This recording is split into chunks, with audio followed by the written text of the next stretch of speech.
देश के चुनाव में सबसे बड़ा मुद्दा बनी ईवीएम पे सीजेआई संजीव खन्ना का बड़ा आदेश सामने आया है। सीजेआई के आदेश के बाद इलेक्शन कमीशन घुटनों पे आ गया है।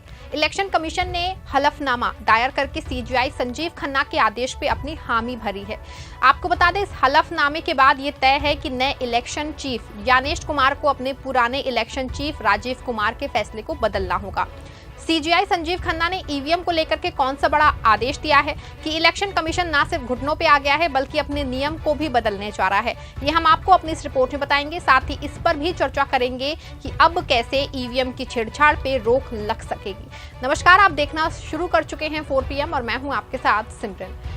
दोस्तों, देश में अगर पिछले 11 सालों में किसी स्वायत्ता संस्थान की भूमिका पे सबसे ज्यादा सवाल उठे हैं तो वो इलेक्शन कमीशन ही है।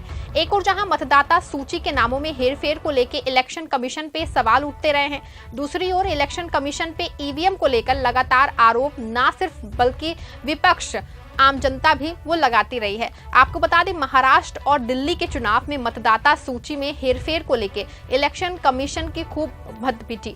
महाराष्ट्र के 6 महीने के चुनाव में 40 लाख मतदाताओं का जो है बढ़ जाना अभी तक सवालों के घेरे में है। दूसरी ओर ईवीएम में छेड़छाड़ का मामला भी कम सुर्खियों में नहीं रहा है।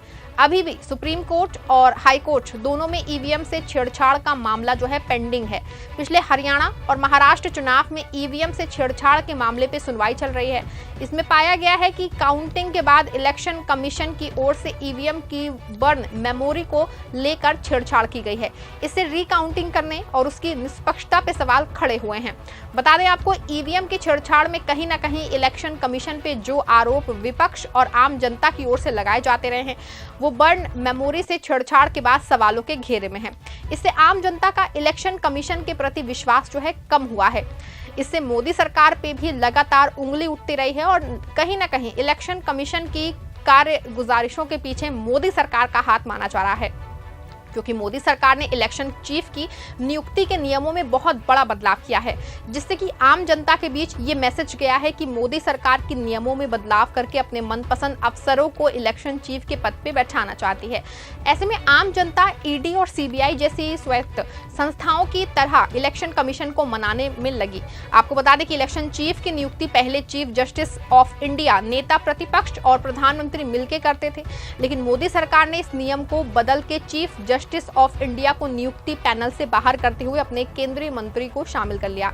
इसका असर ये हुआ कि नियुक्ति पैनल में सरकार के पास अपना खुद का बहुमत हो गया है और अब वो जिसको चाहे नियुक्ति पैनल की सदस्यीय कमेटी में बहुमत के आधार पर अपनी मनपसंद का अफसर नियुक्त कर सकती है। नए इलेक्शन चीफ ज्ञानेश कुमार के मामले में भी कुछ ऐसा ही हुआ। नेता प्रतिपक्ष राहुल गांधी के विरोध के बाद गृह मंत्री अमित शाह के बहुत करीबी माने जाने वाले ज्ञानेश कुमार को नया इलेक्शन चीफ नियुक्त कर दिया। हालांकि दूसरी ओर ईवीएम में छेड़छाड़ का मामला सुप्रीम कोर्ट में सुना जा रहा था। इसमें जब मतदान के डेटा के सत्यापन की बात सामने आई तो पाया गया कि ये मानक संचालन प्रक्रिया कहीं से भी वैध नहीं है।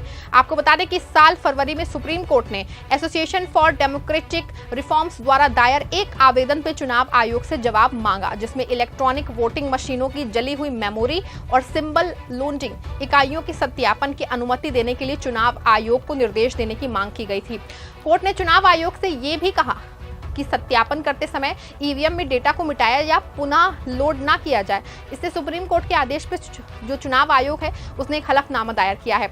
इसमें कहा गया है कि वो अब उन ईवीएम इकाइयों के डेटा को नहीं मिटाएंगे जिसका सत्यापन इस न्यायालय के 26 अप्रैल 2024 के फैसले के संदर्भ में उम्मीदवारों द्वारा मांगा गया है।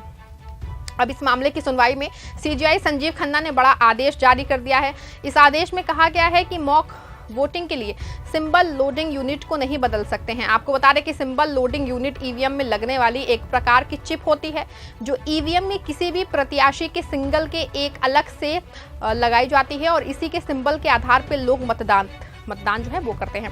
माना जा रहा था कि मॉक पोल के दौरान इस यूनिट के बदल जाने से कहीं ना कहीं सवाल खड़े हो रहे थे, लेकिन अब सीजेआई संजीव खन्ना और जस्टिस दीपांकर दत्ता की बेंच ने ये साफ कर दिया है कि ये सिंबल लोडिंग यूनिट किसी भी हाल में नहीं बदल जाएंगे।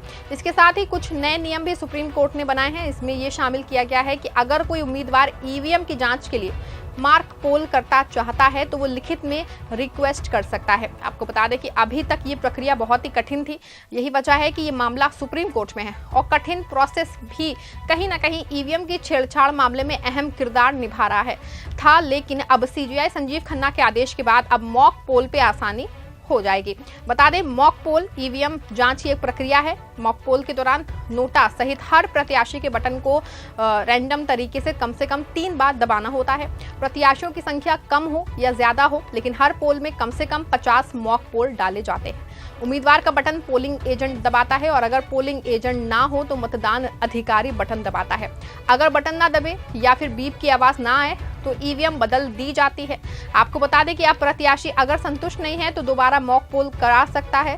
साथ ही ईवीएम की चेकिंग की जांच की बात सीजीआई संजीव खन्ना की ओर कही गई है। इसके लिए उन्होंने मानक संचालन प्रक्रिया यानी कि एसओपी के किए जाने का निर्देश दिया है। इस एसओपी में ये भी शामिल है कि ईवीएम खुद ही जांच करेगी कि क्या इसका प्रयोग ठीक है। अब ईवीएम दूसरे ईवीएम से जुड़ेगी तो वे एक दूसरे को पहचानेगी। हालांकि भारत इलेक्ट्रॉनिक लिमिटेड और electronics corporation of India limited के इंजीनियर ये जांच करेंगे कि वोटिंग मशीनों के सॉफ्टवेयर और मेमोरी से कोई छेड़छाड़ तो नहीं हुई है।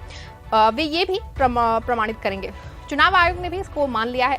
चुनाव आयोग ने कहा कि ईवीएम यूनिट्स की जांच होगी, फिर इंजीनियर जांच करेंगे और सॉफ्टवेयर देंगे कि ईवीएम से कोई छेड़छाड़ तो नहीं हुई है। बता दें आपको कि इससे ईवीएम की जांच और भी बेहतर तरीके से हो सकेगी। ये सब इसलिए किया जा रहा है ताकि वोटिंग में किसी भी तरह की कोई गड़बड़ी ना हो। हर कोई चाहता है कि चुनाव निष्पक्ष हो और लोगों को सही तरीके से वोट डालने का मौका मिले। सुप्रीम कोर्ट के इस फैसले से ईवीएम की विश्वसनीयता और भी बढ़ जाएगी और एक बार फिर ईवीएम पे छेड़छाड़ का आरोप लगाने का सिलसिला भी खत्म हो जाएगा। ऐसे में ये ना सिर्फ सुप्रीम कोर्ट और सीजीआई संजीव खन्ना का बड़ा आदेश है, लेकिन ईवीएम पे चुनाव आयोग की मनमानी पे भी ये बहुत बड़ी रोक है। ये फैसला ईवीएम मामले में बड़ा परिवर्तन लाएगा। आपका क्या मानना है? क्या सीजीआई संजीव खन्ना के इस नए आदेश से ईवीएम पे आम जनता पे का भरोसा जो है वो बढ़ जाएगा? क्या इससे ईवीएम छेड़छाड़ के मामले में रोक लग जाएगी? अपनी राय कमेंट्स में जरूर लिखिएगा और इस खबर को लाइक और शेयर भी जरूर करिएगा।